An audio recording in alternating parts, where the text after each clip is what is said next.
Hey going, it's Uncle Cracker here for part 2.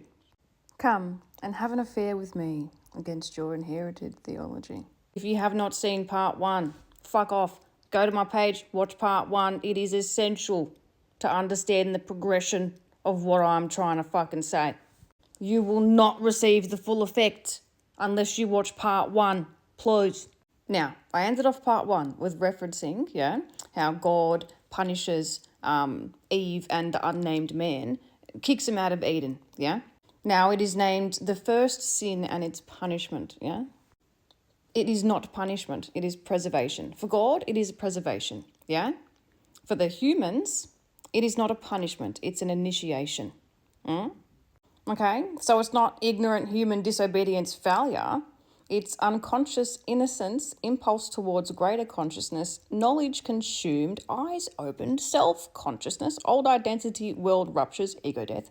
Mortality becomes consciously experienced, self-awareness. The journey toward the tree of life begins, okay? Now that is initiation, the architecture of initiation, yes? And what is awakening?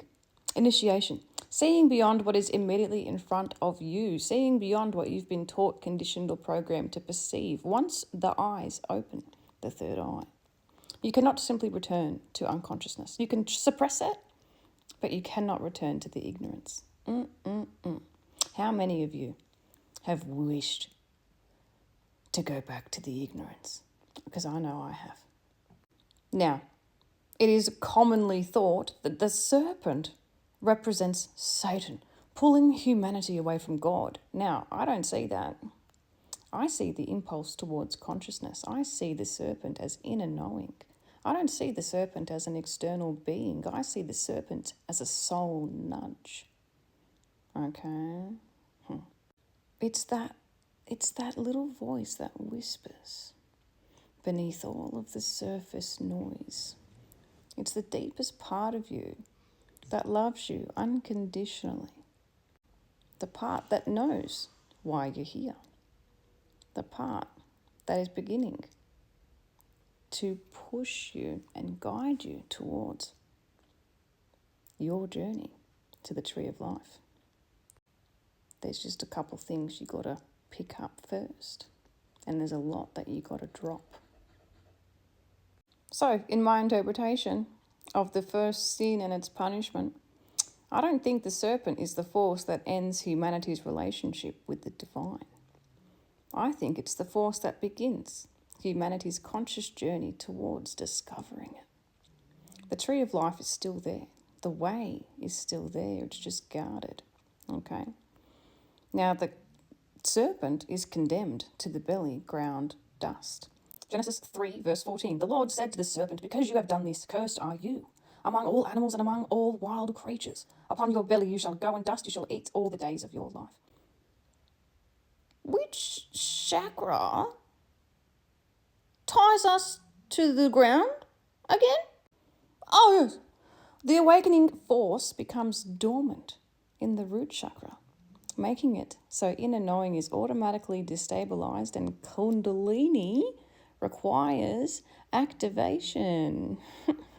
Fuck. Genesis 3, verse 15. I will put enmity between you and the woman, and between your offspring and hers. He will strike your head, and you will strike his heel. So symbolically, feminine consciousness becomes separated from or resistant to its own awakening impulse. Now, something really got me. Now, why is enmity specifically placed between the serpent and the woman, not the man? Now, before I get into that, I want to put some sources, okay? Because the term Kundalini was not a thing until after this was written. But look what was there. The archaeological fucking evidence that was there before the Genesis was written. Now, before we get down to the nitty-gritty, are the Dead Sea Scrolls the earliest Genesis? Yes, the Dead Sea Scrolls contain the earliest known surviving copies of the Genesis.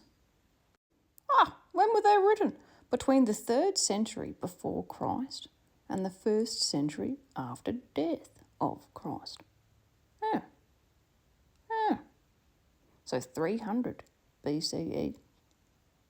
Is that actually 200? Because we're technically in the 21st century. How does that fucking work? Either way, I've got archaeological evidence that predates the Genesis, where people worshipped snakes. Okay, this is a pendant in the shape of a uraeus. Yeah, it's from the Middle Kingdom. Between 2030 to 1650 before Christ. Well, what's a uraeus? Oh, a uraeus is the stylized upright figure of a rearing Egyptian cobra.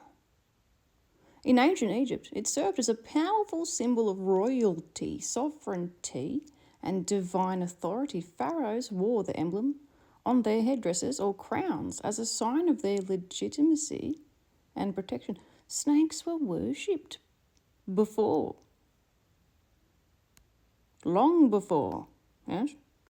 Does this imply that archaeological evidence states that people were worshipping snakes, or the symbolic interpretation at the time of snakes 1,350 years before the Genesis was written? Yes, it does. Here we have a lovely relief fragment with a cobra on the royal head. Oh, Middle Kingdom, 2020 to 2000 before Christ. Oh, the relief fragment with the cobra on the royal head typically refers to ancient Egyptian limestone carvings, most famously associated with artifacts from the reign of Pharaoh, I'm not pronouncing that, 1,700 years before the Genesis was written. Oh, and here we have a lovely plaque with the name of Amenhotep III, flanked by 2 uraei. Oh, 1,386 to 1,347 before Christ. What's a uraei? Oh, the plural word uraei refers to the multiple stylized rearing cobras used in ancient Egyptian iconography, worn on the foreheads of pharaohs and deities. These symbols represented divine authority, absolute sovereignty, royalty, and supernatural protection against enemies. So this was used minimum 1,000 years before the Genesis was written. Fucking hell. Now, discovered in the Timna Valley of southern Israel, the copper serpent with the gilded head was found inside a 14th to 12th century before Christ sanctuary originally built by Egyptians as a temple of Hathor and later modified into an open-air tent shrine by local Median. Okay. The copper serpent artifact, a small figurine of a snake crafted from copper with a distinct gilded head, associated with metallurgical and healing cultic practices common in the ancient Near East and Midian, frequently compared by scholars to the bronze serpent attributed to Moses during the desert wanderings recorded in Numbers 21.9. So there was a fucking temple. So you tell me there was a fucking temple with a shrine of sorts of a fucking snake 900 minimum years before the Genesis was written. Hell yeah.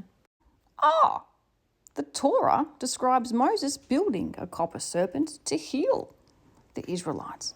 According to Kings, Hezekiah destroys it because it was being worshipped. Fuck him. Fuck that fucking snake. Eh? Archaeology and history clarify the religious and political meaning of this image. Now, this was in 1839, yeah, which is way after the Genesis was written. Why are they still worshipping snakes?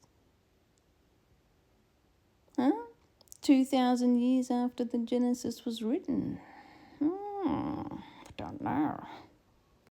Now, there's some scholars' work, yes, at the Indian serpent lore, or the Nagas, in Hindu legend and art. The specific Vedic material it cites, such as the serpent sacrifice described in the Tandya Mahabrahmana, belongs to the late Vedic period, 1000 to 500 before Christ. That puts it, minimum, 200 years before the Genesis was written. And what's the symbolism? The periodical sloughing or casting of a snake's skin serves as a natural metaphor in Vedic and epic literature for rejuvenation, escaping evil and transitioning towards immortality or liberation. Can't. What's the tree of life? What did the snake say to Eve? Hey?